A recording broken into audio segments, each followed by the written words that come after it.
नमस्कार दोस्तों, क्या पश्चिम बंगाल की राजनीति में एक और बड़ा राजनीतिक भूकंप आने वाला है? क्या ममता बनर्जी की तृणमूल कांग्रेस टूट के कगार पर पहुंच गई है?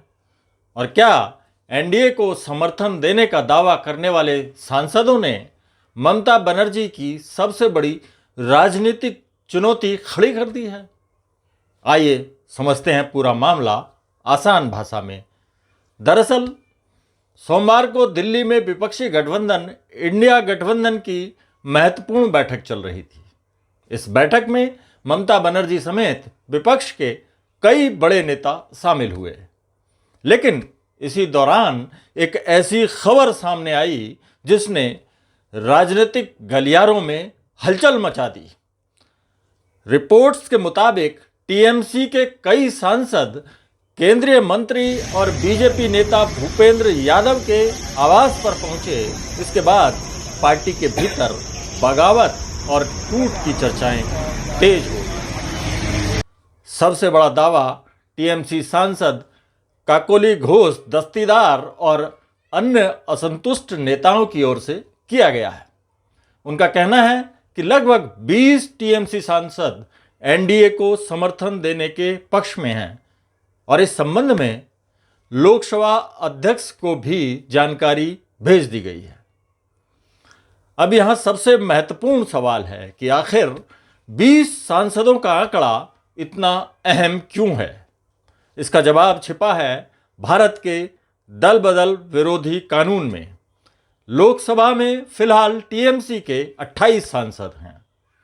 संविधान की 10वीं अनुसूची के अनुसार यदि किसी दल के कम से कम 2/3 सांसद या विधायक एक साथ अलग होते हैं या किसी विलय का समर्थन करते हैं तो उन्हें बदल कानून से राहत मिल सकती है। 28 सांसदों का 2/3 आंकड़ा करीब 19 बैठता है।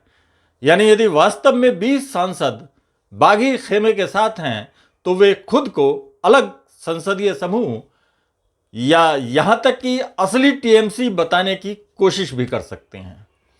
लेकिन यदि बागियों की संख्या 19 से कम रहती है तो उन पर दल बदल विरोधी कानून लागू हो सकता है और उनकी संसद सदस्यता भी खतरे में पड़ सकती है। दोस्तों, यही वजह है कि इस पूरे घटनाक्रम में संख्या का खेल सबसे महत्वपूर्ण माना जा रहा है।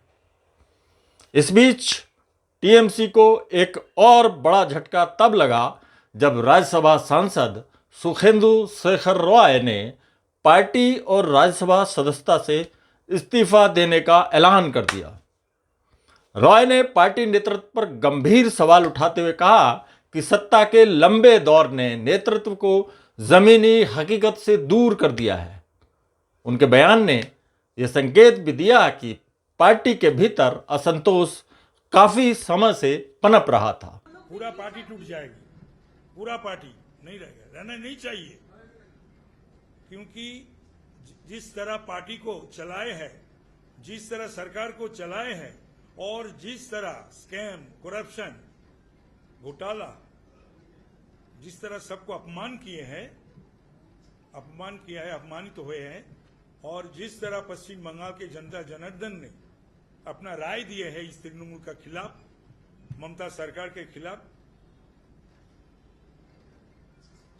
इस पार्टी को रहना नहीं चाहिए। ये राजनीतिक पार्टी नहीं है। सियासी जानकारों का मानना है कि अगर लोकसभा में बगावत का दावा सच साबित होता है तो इसका असर सिर्फ संसद तक सीमित नहीं रहेगा। पश्चिम बंगाल की राजनीति और इंडिया गठबंधन की एकजुटता पर भी इसका बड़ा प्रभाव पड़ सकता है। दिलचस्प बात यह भी है कि बागी सांसद फिलहाल बीजेपी में शामिल होने की बजाय एनडीए को समर्थन देने की रणनीति पर काम करते दिखाई दे रहे हैं। माना जा रहा है कि यह कदम कानूनी चुनौतियों से बचने और अपनी राजनीतिक स्थिति मजबूत करने के लिए उठाया गया है। उधर ममता बनर्जी के लिए यह संकट सिर्फ सांसदों की नाराजगी का नहीं बल्कि पार्टी पर अपनी पकड़ साबित करने की चुनौती भी बन गया है। अब सबकी निगाहें लोकसभा अध्यक्ष के सामने रखे जाने वाले दस्तावेजों और आगे होने वाली संसदीय प्रक्रिया पर टिकी है। क्या वास्तव में 20 सांसद बागी खेमे के साथ हैं?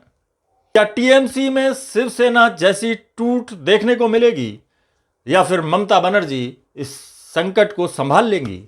इन सवालों के जवाब आने वाले दिनों में भारतीय राजनीति की दिशा तय कर सकते हैं। आपको क्या लगता है, क्या टीएमसी इस संकट से उबर जाएगी या पश्चिम बंगाल की राजनीति में बड़ा बदलाव होने वाला है? अपनी राय कमेंट बॉक्स में जरूर बताइए।